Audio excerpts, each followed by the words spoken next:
La corona de espinas. Este sermón fue predicado la mañana del domingo 13 de abril de 1874 por el reverendo Carlos Haddon Spurgeon en el Tabernáculo Metropolitano, Newington, Londres. Y pusieron sobre su cabeza una corona tejida de espinas. Mateo capítulo 27, versículo 29. Antes de que entremos al cuartel de los soldados y contemplemos con atención la sagrada cabeza una vez herida, será conveniente considerar quién y qué era la persona que fue cruelmente sometida hacia la vergüenza. No olviden la excelencia intrínseca de su persona, pues Él es el esplendor de la gloria del Padre, la imagen expresa de su persona.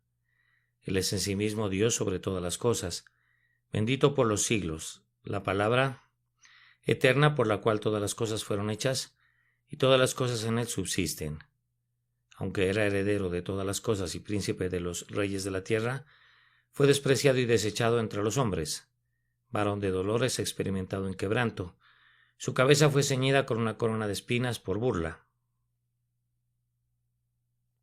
Su cuerpo fue ataviado con un manto de púrpura desteñido.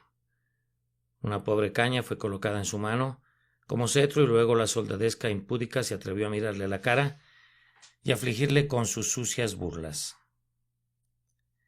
Los soldados también escupieron sobre ese rostro que los ángeles junto a los profetas anhelaban ver por gracia, pero no se les concedió. ¿Hubo alguna vez dolor igual al mío? No olviden la gloria a la que estaba acostumbrado en otro tiempo, pues antes de que viniera a la tierra, él estaba en el seno del Padre, siendo adorado por querubines y serafines, y obedecido por todos los ángeles, reverenciado por todo principado y potestad, en los lugares celestiales. Sin embargo, aquí está sentado siendo tratado peor que un criminal, convertido en el centro de una comedia antes de volverse la víctima de la tragedia. Lo sentaron sobre alguna silla rota, le cubrieron con un viejo manto de soldado, y luego le insultaron como si fuera un monarca de mentira. Ellos doblaron su rodilla delante de mí y clamaron: «Salve, Rey». Todo lo que las mofas y el escarnio puedan imaginar. Yo soy el piso, el sumidero, el basurero. ¿Hubo alguna vez dolor igual al mío? Su amor por nosotros le impulsó a aceptar un terrible abatimiento. Miren cuán bajo cayó para levantarnos de nuestra caída. No se olviden que en el preciso momento en que se estaban burlando de él de esta manera, él era el Señor de todo y podía convocar a 12 legiones de ángeles para que vinieran en su rescate. Había majestad en su abatimiento. Él había abandonado, es cierto, la gloriosa pompa imperial de los atrios de su padre, y ahora era el hombre humilde de Nazaret. Pero a pesar de ello, si lo hubiese querido, una mirada de esos ojos habrían fulminado a los soldados o a la soldadesca romana. Una palabra de esos labios silenciosos habrían estremecido el palacio de Pilato desde el techo hasta los cimientos, y si hubiese querido, el irresoluto gobernador y la maligna multitud habrían sido conjuntamente arrojados vivos al abismo, al igual que Coré, Datán y Abirán en tiempos antiguos. He aquí el propio Hijo de Dios, el muy amado del cielo y el príncipe de la tierra, está sentado allí y se ciñe la cruel corona que lesiona su mente y su cuerpo a la vez, la mente por el insulto y el cuerpo por el dolor punzante y taladrante. Su rostro de rey fue desfigurado por heridas que no cesan de sangrar, que gotean lánguidas y lentas, y sin embargo esa frente muy noble y amada fue una vez la más hermosa de los hijos de los hombres, y aun en esas circunstancias era el rostro de Emmanuel, Dios con nosotros. Recuerden estas cosas y le verán atentamente con ojos iluminados y tiernos corazones, y serán capaces de entrar más plenamente en comunión con Él en sus aflicciones. Recuerden desde dónde vino, y les asombrará en mayor grado que haya descendido tan bajo. Recuerden lo que era, y más les sorprenderá que se haya convertido en nuestro sustituto. Y ahora, abrámonos paso hasta el cuarto de los guardias, y contemplemos a nuestro Salvador ceñido con la corona de espinas. No nos detendremos mucho en las especulaciones acerca del tipo de espinas que le pusieron. De conformidad a los rabinos y a los especialistas en botánica, había unas 20 o 25 especies diferentes de arbustos espinosos que crecían en Palestina, y diferentes escritores han seleccionado ya sea unos u otros de esos arbustos, de acuerdo a sus propios juicios o preferencias, como las espinas peculiares que fueron usadas en esta ocasión. ¿Pero por qué elegir una espina entre muchas? Él no soportó solo un dolor, sino todos, y cada espina sería suficiente. La propia incertidumbre en cuanto a la especie peculiar nos proporciona una instrucción. Muy bien podría ser que más de una variedad de espinas haya sido tejida en esa corona. Sea como fuera, el pecado ha esparcido tan profusamente espinas y cardos en la tierra que no hubo ninguna dificultad para encontrar los materiales, como tampoco hubo escasez de aflicciones para castigarle cada mañana y hacer que se doliera todos sus días. Los soldados podrían haber usado ramas flexibles del árbol de acacia, esa madera que no se pudre, de la cual tomaron para hacer muchas de las sagradas tablas y utensilios del santuario y por tanto habrían sido utilizados de manera significativa si ese fuera el caso. Podría ser cierto, como los antiguos escritores generalmente lo consideraban, que la planta fuera la conocida como Spina Christi, espina de Cristo, pues cuenta con muchas espinas agudas y pequeñas, y con sus verdes hojas se podría tejer una guirnalda, como las que se utilizaban para coronar a los generales y a los emperadores después de una batalla. Pero vamos a dejar este asunto. Fue una corona de espinas la que traspasó su frente y le causó sufrimiento a la vez que vergüenza, y eso nos basta. Nuestra pregunta es, ahora, ¿qué es lo que vemos cuando nuestros ojos contemplan a Jesucristo coronado de espinas? Hay 6 elementos que me impresionan notablemente, y al levantar la cortina les ruego que se presten, o más bien que presten mucha atención, y pido que el Espíritu Santo derrame su iluminación divina y alumbre la escena delante de nuestras almas maravilladas. Lo primero que puede ver el observador más distraído, antes de escarbar debajo de la superficie, es un espectáculo doloroso. Aquí está el Cristo tierno, amante, generoso, siendo tratado con indignidad y escarnio. Aquí está el príncipe de la vida y de la gloria, convertido en objeto de escarnio por una soldadesca atrevida. Contemplen hoy al lirio entre las espinas, la pureza alzándose en medio del pecado que se le opone. Vean al sacrificio atrapado en la espesura y sujetado con firmeza allí como una víctima en nuestro lugar para cumplir el antiguo tipo del carnero trabado en un zarzal, que Abraham sacrificó en lugar de Isaac. 3 cosas deben ser analizadas cuidadosamente en ese espectáculo de dolor. Aquí vemos la mansedumbre y la debilidad de Cristo sometidas por los alegres legionarios. Cuando trajeron a Cristo al cuarto de la guardia, ellos sentían que encontraba enteramente en su poder, y que sus pretensiones de ser un rey eran tan absurdas que solo podría ser un tema de burla despectiva. Estaba vestido pobremente, pues únicamente llevaba la túnica de un campesino. ¿Era acaso entonces un pretendiente para vestir la púrpura? ¿Guardaba silencio? ¿Era acaso el hombre que fuera a incitar la sedición a la nación? Estaba todo lleno de heridas y moretones, y acababa de sufrir el látigo del verdugo. ¿Era acaso el héroe que inspiraría el entusiasmo de un ejército para derrocar a la vieja Roma? Parecía una extraña diversión para ellos, y como las bestias salvajes juegan con sus víctimas, así jugaban ellos con él. Les garantizó que eran muchas las mofas, o más bien, les garantizo que eran muchas las mofas y los desprecios de la soldadesca romana a costa suya, y fuerte era la risa en medio de sus filas. Miren su rostro, cuán manso se muestra, cuán diferente de los rostros altivos de los tiranos. Burlarse de sus derechos reales no era sino algo natural para la ruda soldadesca. Él era tan dócil como un niño, tan tierno como una mujer. Su dignidad era de un aguante calmado y tranquilo, y ciertamente no era una dignidad cuya fuerza pudiera sentir, o pudieran sentir estos hombres semibárbaros, por tanto le abrumaban con desprecios. Recordemos que la debilidad de nuestro Señor fue asumida por causa nuestra. Por nosotros se convirtió el Cordero, por nosotros hizo a un lado su gloria, y por tanto es más doloroso cuando vemos que esta humillación voluntaria, asumida en sí mismo, fuera el objeto de tanta mofa y escarnio, aunque dignas del más alto precio. Él se humilla para salvarnos y nosotros nos reímos conforme se agacha. Él deja el trono para poder elevarnos a ese trono, pero mientras Él está graciosamente condescendiendo, la burda risa de un mundo impío es su única recompensa. ¡Qué cosa tan terrible! ¿Acaso fue el amor tratado de una manera tan poco amable? Ciertamente la crueldad que recibió fue proporcional a la honra que merecía. Tan perversos son los hijos de los hombres. Oh, cabeza tan llena de golpes, frente que pierde la sangre vital. Oh, grandiosa humildad. Sobre su rostro caen las más amargas indignidades. Él soporta todo eso por mí. No era simplemente que se burlaban de su humildad, sino que se burlaban de sus derechos de ser un rey. Ajá, Parecían decir: ¿acaso este es un rey? Debe tratarse de alguna rústica tradición judía. En verdad que este pobre campesino reclama el derecho de ceñirse una corona. ¿Acaso es este el hijo de David?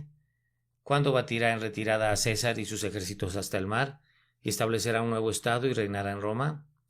¿Este judío, este campesino, acaso va a cumplir el sueño de su nación y gobernará sobre toda la humanidad? Ridiculizaban esta idea a las mil maravillas, y no nos sorprende que lo hicieran, pues no podían percibir su verdadera gloria. Pero, amados, mi punto yace aquí. Él era un rey en el sentido más verdadero y enfático. Si no hubiera sido un rey, entonces, ¿cómo un impostor habría merecido el escarnio? Pero no lo habría sentido tan profundamente. Pero siendo verdadera y realmente un rey, cada palabra debe haber atormentado su alma regia, y cada sílaba debe haber herido en lo vivo su espíritu real. Cuando los pretendidos derechos de un impostor quedan expuestos y son integrados al escarnio, esa misma persona sabe muy bien que se merece todo el desprecio que recibe. ¿Y qué puede decir? Pero si el heredero verdadero de todas las propiedades del cielo y de la tierra tiene sus derechos denegados y su persona es escarnecida, entonces su corazón queda herido y la reprensión y el reproche le llenan de aflicción. ¿Acaso no es triste que el Hijo de Dios, el bendito y único potentado, haya sido deshonrado de esta manera? Y no se trató de burlas simplemente, sino que la crueldad añadió dolor al insulto. Si solo hubieran tenido la intención de burlarse de él, pudieran haber tejido una corona de paja, pero ellos se proponían infligirle dolor, y por tanto tejieron una corona de espinas. Contémplense, los ruego, a su persona, al tiempo que sufre a manos de ellos. Le habían azotado hasta el punto que probablemente no había ninguna parte de su cuerpo que no sangrara bajo los golpes, excepto su cabeza, y ahora debían hacer sufrir también esa cabeza. Toda nuestra cabeza estaba enferma y todo nuestro corazón desfalleciente, y así él debe ser hecho en su castigo, semejante a nosotros en nuestra transgresión. No había ni una sola parte de nuestra humanidad sin pecado, y no debía haber ni una parte de su humanidad sin sufrimiento. Si hubiéramos escapado en alguna medida de la iniquidad, él habría podido escapar del dolor en esa misma medida. Pero como llevábamos el vestido sucio de la transgresión, y nos cubría por completo de la cabeza a los pies, él también debía llevar las vestiduras de la vergüenza y de la burla desde la coronilla de su cabeza hasta la planta de sus pies. Oh amor tan ilimitado para ser mostrado por nadie excepto únicamente por el Señor. Oh amor ofendido que soporta los dolores y la descarada maldición del ofensor. Oh amor que no podría tener otro motivo que la pura benignidad de salvar. Amados, siempre siento como si mi lengua estuviera amarrada cuando me pongo a hablar de los sufrimientos de mi Señor. Puedo pensar en ellos, puedo imaginarlos para mí, puedo sentarme y ponerme a llorar por ellos, pero no sé cómo retratarlos para los demás.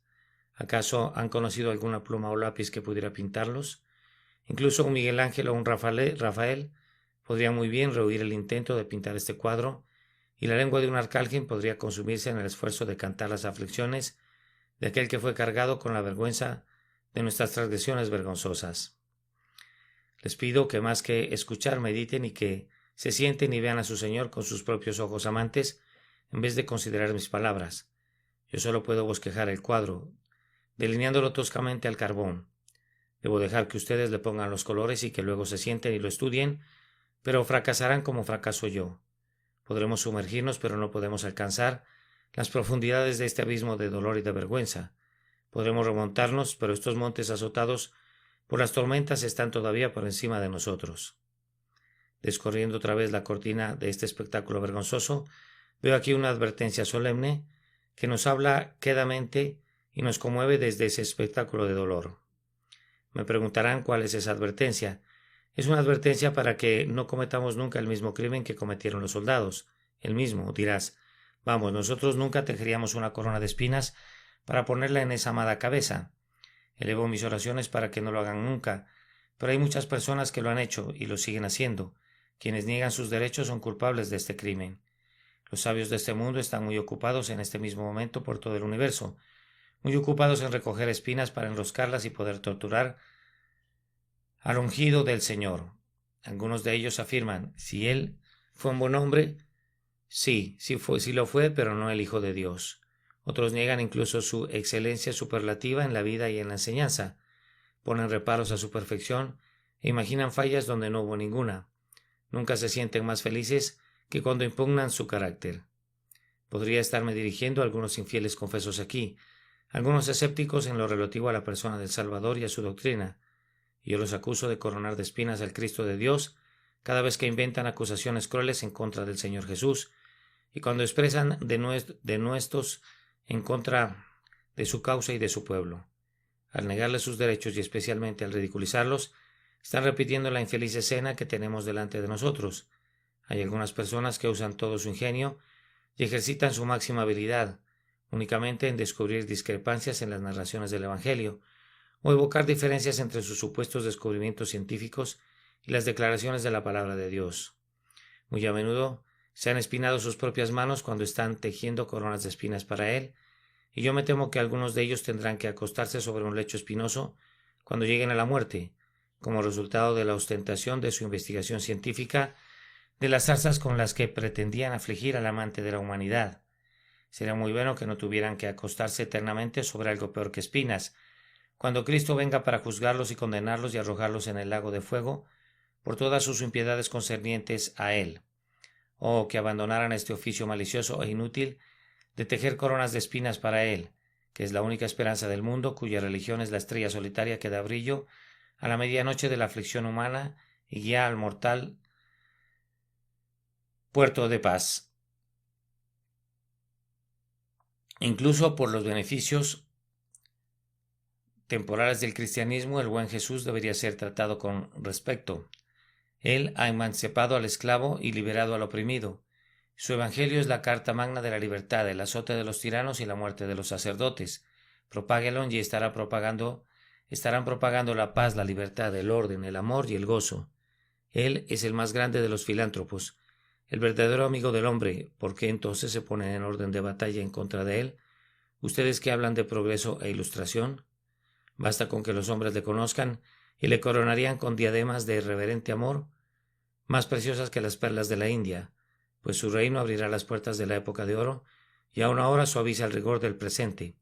Así como ha erradicado las miserias del pasado, no es un buen negocio estar censurado y objetando, y yo le suplico a quienes están involucrados en él que cesen en sus esfuerzos poco generosos, indignos de ser racionales y nocivos para sus almas inmortales. Esta coronación de espinas es efectuada de otra manera por profesiones hipócritas de fidelidad a él. Estos soldados pusieron una corona en la cabeza de Cristo, pero no estaban manifestando su intención de que fuera rey. Ellos pusieron un cetro en su mano, pero no era la valiosa vara de marfil que significaba poder real. Era solo una caña débil y delgada. Con eso nos recuerdan que Cristo es escarnecido por profesantes insinceros. Oh, ustedes que no le aman en lo profundo de sus almas, ustedes son los que se burlan de él, pero preguntarán, ¿en qué he fallado en coronarle? ¿Acaso no me uní a la iglesia? ¿Acaso no he profesado que soy un creyente?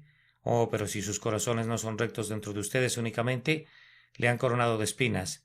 Si no le han entregado su propia alma, han arrojado su cetro de caña en su mano, en terrible escarnio. Tu propia religión se burla de él. Tus profesiones mentirosas son un escarnio. ¿Quién ha requerido esto de tus manos que pisotees sus atrios? Tú le insultas en su mesa. Le insultas cuando estás de rodillas. ¿Cómo puedes decir que le amas cuando tu corazón no está con él? Si nunca has creído en él y no te has arrepentido de tu pecado, y no has aceptado obedecer su mandamiento, si no le reconoces como Señor y Rey en tu vida diaria, te exhorto a que renuncies a la profesión que es tan deshonrosa para él. Si es Dios, sírvele; si es Rey, obedécele. Si no es nada de eso, entonces no profeses ser cristiano. Sé honesto y no traigas ninguna corona si no le aceptas como Rey. ¿Qué necesidad hay para que le insultes de nuevo con un dominio nominal, con un homenaje falso y un supuesto servicio? Oh, ustedes hipócritas, consideren sus caminos, no sea que pronto el Señor, que han provocado que se desembarace de sus adversarios. Lo mismo pueden hacer en alguna medida quienes son sinceros, pero que por falta de vigilancia caminan de manera tal que deshonran su profesión. Aquí, si hablo correctamente, voy a forzar a cada uno de ustedes a confesar en sus espíritus que son condenables, pues cada vez que actuamos de acuerdo a nuestra carne pecaminosa, coronamos de espinas la cabeza del Salvador. ¿Quién de nosotros no ha hecho esto? Amada cabeza, cuyos cabellos, cada uno de ellos, es más precioso que el oro fino. Cuando te entregamos nuestros corazones, pensamos que siempre te adoraríamos. que nuestras vidas enteras serían un único salmo extendido, alabándote y bendiciéndote y coronándote. ¡Ay! ¿Cómo nos hemos quedado cortos de nuestro propio ideal? Te hemos rodeado con las zarzas de nuestro pecado. Hemos sucumbido a un temperamento airado de tal forma que hemos hablado inadvertidamente con nuestros labios, o hemos sido mundanos y hemos amado lo que tú aborreces, o hemos cedido a nuestras pasiones y nos hemos entregado a nuestros deseos malvados. Nuestras vanidades, insensateces, olvidos, omisiones y ofensas han ceñido sobre tu cabeza una guirnalda de deshonra y nos estremecemos al pensar en ello. Oh, crueles corazones y manos que han maltratado así al bien amado, a quien debimos haber tenido el cuidado de glorificar diariamente. ¿Hablo a algún rebelde cuyo visible pecado ha deshonrado la cruz de Cristo? Me temo que me estoy dirigiendo a algunos que una vez tuvieron un nombre que es para vida, pero que ahora son contados con los muertos en pecado. Ciertamente, si hay una chispa de gracia en ustedes, lo que estoy diciendo ahora tiene que herirles en lo más vivo y actuar como sal sobre una herida abierta para hacer que su misma alma se duela.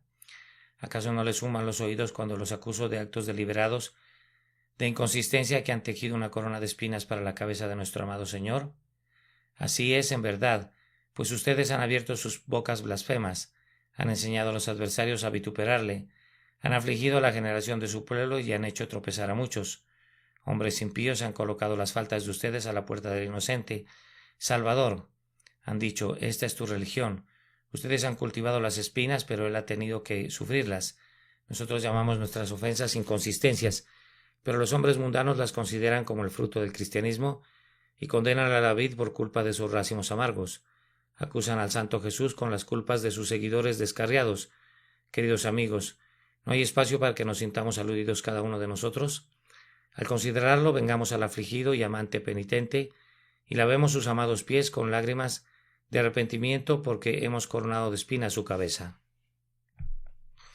Así nuestro Dios y Señor, coronado de espinas, está delante de nosotros como un espectáculo doloroso, transmitiéndonos una solemne advertencia. Levantando nuevamente el velo, vemos en la persona de nuestro Señor, torturado e insultado, una firmeza triunfante. Él no podía ser vencido, él era victorioso incluso en la hora de la vergüenza más profunda. Él, con un corazón resuelto, cargó toda la ignominia y vergüenza, y en medio del dolor más agudo amó de igual modo, sí, amó de igual modo. Él estaba soportando en aquel momento, en primer lugar, las aflicciones sustitutivas que le correspondían porque él estuvo en el lugar nuestro y no las evitó. Nosotros éramos pecadores y la recompensa del pecado es dolor y muerte, por tanto sobre él fue el castigo de nuestra paz. Él estaba soportando en este momento lo que nosotros teníamos que haber soportado y vaciando la copa que la justicia había mezclado para nosotros. ¿Se echó para atrás o no? Cuando llegó el momento de beber de esa hiel y de ese ajenjo en el huerto, puso la mezcla en sus labios y el trago pareció hacer tambalear su fuerte espíritu por un instante. Su alma estaba muy triste, hasta la muerte. Estaba como alguien angustiado en gran manera, sacudido de un lado a otro por una agonía interna. Padre mío, dijo, si es posible, pase de mí esta copa. 3 veces pronunció esa plegaria mientras cada porción de su condición humana era el campo de batalla de legiones de aflicciones. Su alma se apresuraba a salir por cada poro para encontrar un respiradero para sus henchidos dolores y su cuerpo entero estaba cubierto con sudor de sangre. Después de esa tremenda lucha, la fuerza del amor controló la debilidad de la humanidad. Puso esa copa en sus labios y no titubeó, sino que sorbió de ella hasta que no quedara ningún residuo, y ahora la copa de ira está vacía. Ningún vestigio del terrible vino de la ira de Dios puede encontrarse en ella. De un tremendo sorbo de amor, el Señor bebió hasta la última gota la destrucción de todo su pueblo. ¿Quién es el que condenará? Cristo es el que murió, más aún el que también resucitó, y ahora pues ninguna condenación hay para los que están en Cristo Jesús, los que no andan conforme a la carne, sino conforme al Espíritu. Ciertamente la resistencia había alcanzado un punto muy alto cuando fue sujeto a soportar la dolorosa burla que describe nuestro texto, pero él no se acobardó ni modificó su propósito establecido. Él se había comprometido y llegaría hasta el final. Mírelo y vean allí un milagro de paciente aguante de las aflicciones que habrían enviado al infierno a todo un mundo, si él no hubiese cargado con ellas a favor de nosotros. Además de la vergüenza y del sufrimiento debidos por el pecado, con los que el Padre quiso quebrantarlo, él estaba soportando el exceso de la malicia del odio de los hombres. ¿Por qué tenían que haber concentrado los hombres todo su escarnio y su crueldad en su ejecución? ¿Acaso no bastaba con que él muriera? ¿Producía placer a sus corazones de hierro atormentar sus sensibilidades más tiernas? ¿Por qué razón estos inventos para profundizar su dolor? Si cualquiera de nosotros hubiese sido escarnecido así, no lo habríamos soportado. No hay ningún hombre o mujer aquí que hubieran podido permanecer callados bajo tales indignidades. Pero Jesús estaba sentado en una omnipotencia de paciencia, en control de su alma de manera regia. Glorioso modelo de paciencia. Te adoramos cuando vemos cómo la malicia no pudo vencer tu amor todopoderoso. El dolor que había soportado por causa de los azotes lo hacía palpitar con extremada angustia, pero no leemos nada acerca de lágrimas o gemidos, mucho menos de quejas airadas o amenazas vengadoras. No busca piedad ni hace un llamado a la reducción del castigo. No pregunta por qué torturan o por qué escarnecen, intrépido testigo, mártir valeroso sufriendo terriblemente. Tú sufres a la vez con calma, con tan perfecta estructura corporal como la suya, pues su cuerpo había sido concebido sin pecado. Debe haber sido susceptible de torturas que nuestros cuerpos trastornados por el pecado no podrían sentir. Su pureza delicada sentía un horror por las burlas impúdicas que nuestros espíritus más endurecidos no podrían calcular. Sin embargo, Jesús soportó todo como únicamente el Hijo de Dios podría soportarlo. Podría haber aumentado la carga como hubieran querido. Él solo habría agregado mayor resistencia para soportarlo todo, pero nunca hubiera retrocedido ni se hubiera acobardado. Me atrevo a sugerir que tal era el cuadro de paciencia que exhibió nuestro bendito Señor, que conmovió incluso a algunos miembros de la soldadesca. ¿Se les ha ocurrido preguntarse cómo llegó a enterarse Mateo acerca de todo este escarnio? Mateo no estaba allí, Marcos también nos proporciona un relato al respecto, pero no le habrían permitido estar en la sala de los guardias. Los guardias pretorianos eran demasiado orgullosos y rudos para tolerar la presencia de los judíos, y mucho menos de los discípulos de Jesús, en el pretorio. Puesto que nadie podía estar allí excepto los propios legionarios, es bueno hacerse la pregunta: ¿quién contó esta historia? Debe haber sido un testigo ocular. ¿Acaso no podría haber sido ese mismo centurión que en el mismo capítulo se nos informa que dijo: ¿verdaderamente este era el Hijo de Dios? ¿Acaso esa escena conjuntamente con la muerte del Señor no podrían haberle llevado a esa conclusión? No lo sabemos, pero esto sí es evidente, que la historia debe haber sido contada por un testigo ocular y también por alguien que simpatizaba con el Cristo que sufría, pues a mi oído no parece el relato de un espectador indiferente. No me sorprendería y casi me atrevería a afirmarlo que el rostro desfigurado pero paciente de nuestro Señor predicó un sermón que al menos uno que lo vio sintió su misterioso poder. Sintió que tal paciencia era más que humana y aceptó a partir de ese momento al Salvador coronado de espinas como su Señor y su Rey. Esto sí sé en verdad, que si tú y yo queremos conquistar corazones de hombres para Jesús, debemos ser también pacientes, y si cuando nos ridiculizan y nos persiguen podemos soportarlo sin quejas ni represalias, ejerceremos una influencia que aun los que son más brutales sentirían influencia, que someterá las mentes elegidas. Levantando el velo nuevamente, pienso que tenemos delante de nosotros, en cuarto lugar, en la persona del triunfante sufriente, una sagrada medicina. Yo solo puedo sugerir las enfermedades que curará. Estas espinas salpicadas con sangre son plantas de renombre, preciosas en la cirugía celestial, si son usadas correctamente. Basta que tomen una sola espina de esta corona y que la usen como una lanceta, y hará brotar la sangre caliente de la pasión y abatirá la fiebre del orgullo. Es un remedio maravilloso para las hinchazones de la carne y las dolorosas llagas del pecado. Quien ve a Jesús coronado de espinas detestará mirarse a sí mismo, excepto si es a través de las lágrimas de la contrición. Esta espina en el pecho hará que los hombres canten, pero no con notas de congratulación egoísta, sino con notas que serán las de una paloma que gime por su amado. Gedeón enseñó a los hombres de Sucot con espinos, pero las lecciones no fueron tan saludables como las lecciones que aprendemos de las espinas de Jesús. La sagrada medicina que nos trae el buen médico en su guirnalda de espinas actúa como un tónico y nos vigoriza para soportar sin depresión cualquier vergüenza o pérdida que nos pueda acarrear su servicio. ¿Quién derrota a mis más fieros enemigos? ¿Quién consuela mis más tristes aflicciones? ¿Quién revive mi desfalleciente corazón, sanando todo su dolor escondido? Jesús coronado de espinas. Cuando comienzas a servir a Dios y por su causa procuras beneficiar a tus semejantes mortales, no esperes ninguna recompensa de los hombres excepto ser malentendido, volverte sospechoso y ser vituperado. Los mejores hombres del mundo son aquellos de quienes peor se habla. Un mundo depravado no puede hablar bien de vidas santas. La fruta más dulce es la más picoteada por los pájaros, la montaña más cercana al cielo es la más golpeada por las tormentas, y el carácter más amable es el más asediado. Aquellos que quieres salvar no te agradecerán por tu ansiedad, sino que te culparán por tu interferencia. Si censuras sus pecados, con frecuencia resentirán tus advertencias. Si los invitas a Jesús, tomarán a la ligera tus ruegos. ¿Estás preparado para esto? Si no lo estás, considera a aquel que soportó tal oposición de los pecadores para que tu mente no se vaya a cansar o vaya a desfallecer. Si tienes éxito en traer a muchas personas a Cristo, no debes contar con una honra universal. Serás acusado de intereses egoístas. Dirán que andas tras la popularidad o algún otro crimen parecido. Serás malinterpretado, difamado, caricaturizado y considerado un insensato o un bribón por el mundo impío. Las probabilidades son que la corona que ganarás en este mundo, si sirves a Dios, contendrá más partículas puntiagudas que zafiros, más abrojos que aguamarinas. Cuando sea puesta en tu cabeza, pide gracia para que la lleves con alegría, considerando un verdadero gozo ser semejante a tu Señor. Di en tu corazón: no siento deshonra en esta deshonra. Los hombres me podrían imputar cosas vergonzosas, pero no me siento avergonzado. Podrán degradarme, pero no estoy degradado. Podrán cubrirme de desprecio, pero no soy despreciable. El padre de familia fue llamado Belcebú y fue escupido, y no pueden tratar peor a los de su casa, por tanto nos burlamos de su escarnio. De esta manera, somos estimulados a la paciencia por la paciencia del despreciado Nazareno. La corona de espinas es también un remedio para el descontento y la aflicción.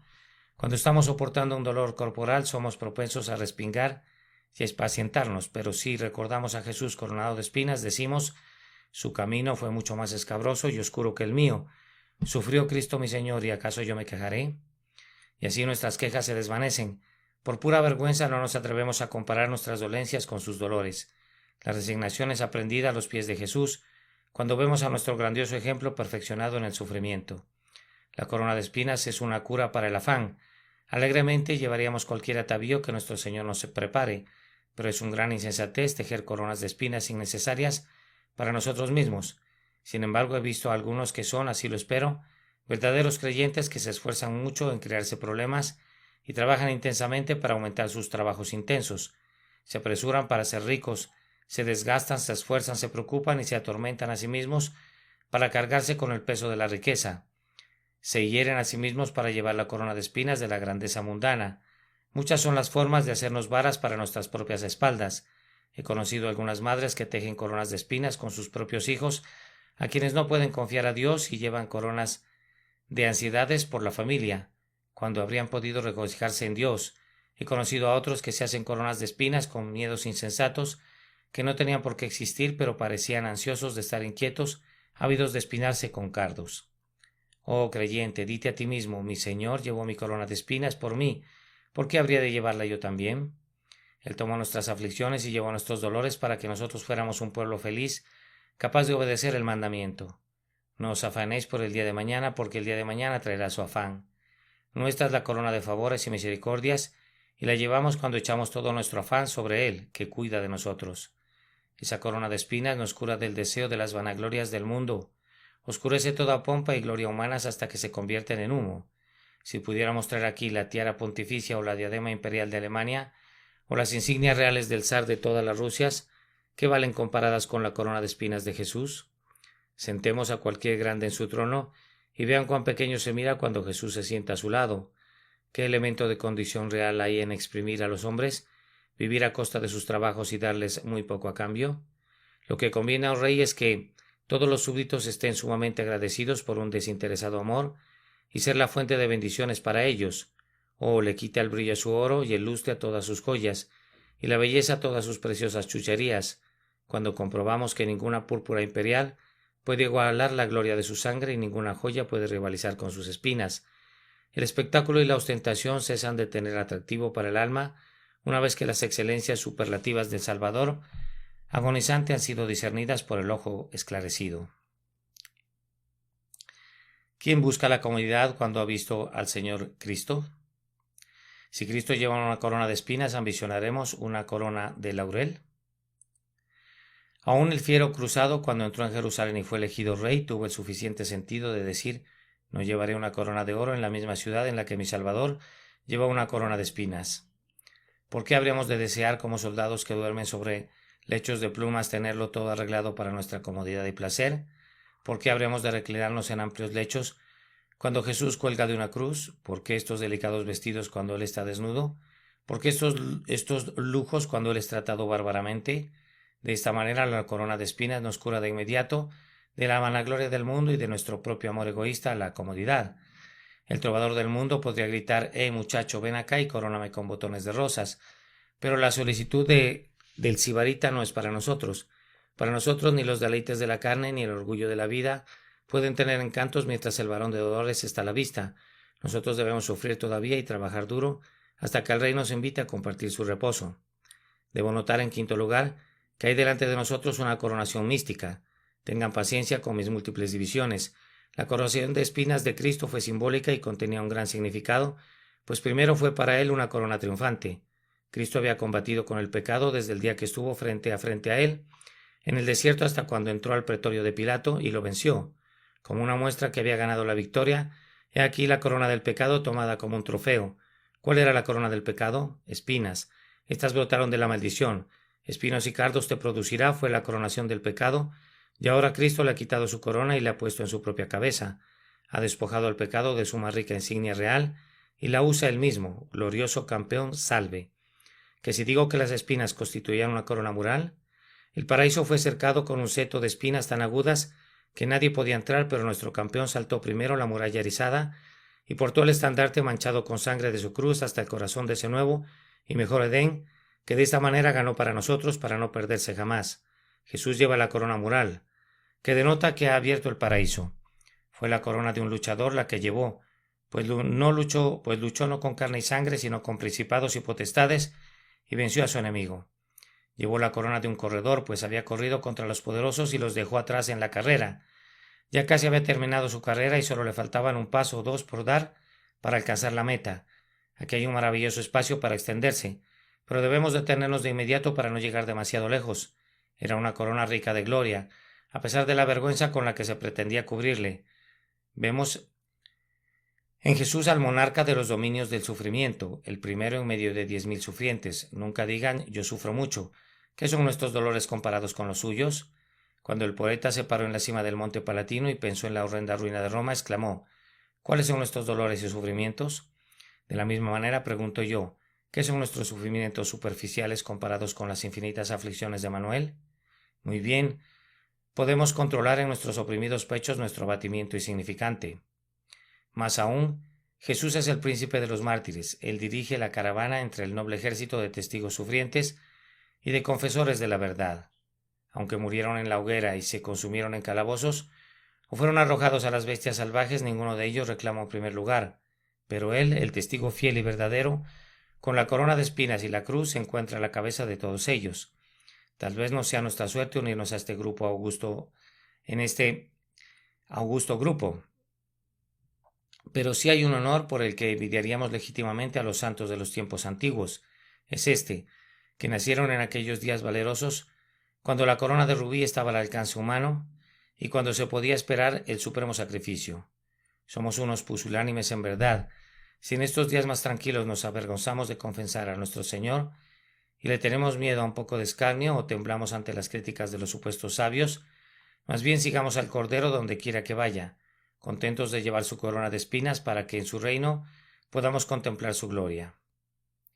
La última palabra es esta. En la corona de espinas veo un poderoso estímulo. ¿Un poderoso estímulo para qué? Bien, primero, un estímulo para un ferviente amor. ¿Pueden verle coronado de espinas sin sentirse atraídos a él? Creo que si él viniera aquí el día de hoy y le pudiéramos ver, habría una amorosa aglomeración alrededor de él para tocar el borde de su vestido o besar sus pies. Salvador, tú eres muy precioso para nosotros, más amado que todos los nombres de lo alto, mi Salvador y mi Dios. Tú eres siempre glorioso, pero en estos días eres más amable cuando estás vestido con ese vergonzoso escarnio. El lirio del valle y la rosa de Sarón, ambos en uno es él, hermoso en la perfección de su carácter y rojo de sangre en la grandeza de sus sufrimientos. Adórenle, adórenle, bendígale y que sus voces canten, el Cordero es digno. A continuación, el espectáculo es un estímulo para el arrepentimiento. ¿Nuestros pecados pusieron espinas alrededor de su cabeza? Oh, mi pobre naturaleza caída, Te voy a azotar por azotarle a él y te voy a hacer sentir las espinas por causar que él las soportará. ¿Cómo pueden ver a su bien amado sometido a tanta vergüenza y sin embargo pueden hacer una tregua o dialogar con los pecados que le atravesaron? No puede ser. Declaremos delante de Dios el profundo dolor de nuestras almas por haber hecho sufrir al Salvador de tal manera. Luego pidamos gracia para acercar nuestras vidas con espinas para que a partir de ese momento el pecado no se nos acerque. Me acordé hoy de cuán a menudo he visto al endrino crecer en el seto todo erizado con 1000 púas. Pero justo en el centro del arbusto he visto un precioso nido de un pajarito. ¿Por qué puso esa criatura su habitación allí? Porque las espinas se convierten en una protección para ella y la abrigan de cualquier daño. Conforme meditaba anoche sobre este bendito tema, se me ocurrió pedirles que construyan sus nidos dentro de las espinas de Cristo. Es un lugar seguro para los pecadores. Analicen los sufrimientos de su Salvador y verán la expiación del pecado. Vuelen a sus heridas. Vuelen ustedes, tímidas palomas estremecidas. No hay un lugar de descanso más seguro para ustedes. Construyan sus nidos, lo repito, entre estas espinas, y cuando lo hayan hecho y hayan confiado en Jesús y lo hayan aceptado como su todo en todo, entonces vengan y coronen su sagrada cabeza con otras coronas. ¿Cuál gloria merece? ¿Qué es lo suficientemente bueno para él? Si pudiéramos tomar todas las cosas preciosas de todos los tesoros de los monarcas, no serían dignas ni de ser piedrecillas a sus pies. Si pudiéramos traerle todos los cetros, mitras, tiaras, diademas y todas las otras pompas de la tierra, serían todas indignas de ser arrojadas al polvo delante de él. ¿Con qué habríamos de coronarle? Vengan, tejamos conjuntamente nuestras alabanzas y usemos nuestras lágrimas como perlas y nuestro amor como oro. Brillarán como diamantes en su estima, pues él ama el arrepentimiento y ama la fe. Hagamos una guirnalda esta mañana con nuestras alabanzas y coronémosle como el laureado de gracia. Este día en que resucitó de los muertos, glorifiquémosle. Oh, que recibamos gracia para hacerlo con el corazón y luego en nuestra vida, y luego con nuestra lengua para que alabemos eternamente a quien sometió su cabeza a la vergüenza por nosotros. Amén. Notas del traductor. El hermano Carlos en esta traducción menciona la frase corona mural, en la que se refiere a la que se concedía al soldado que escalaba el primero el muro de una ciudad sitiada. El hermano Carlos en esta traducción también menciona la palabra endrino, y con esta se refiere a un arbusto rosáceo muy espinoso.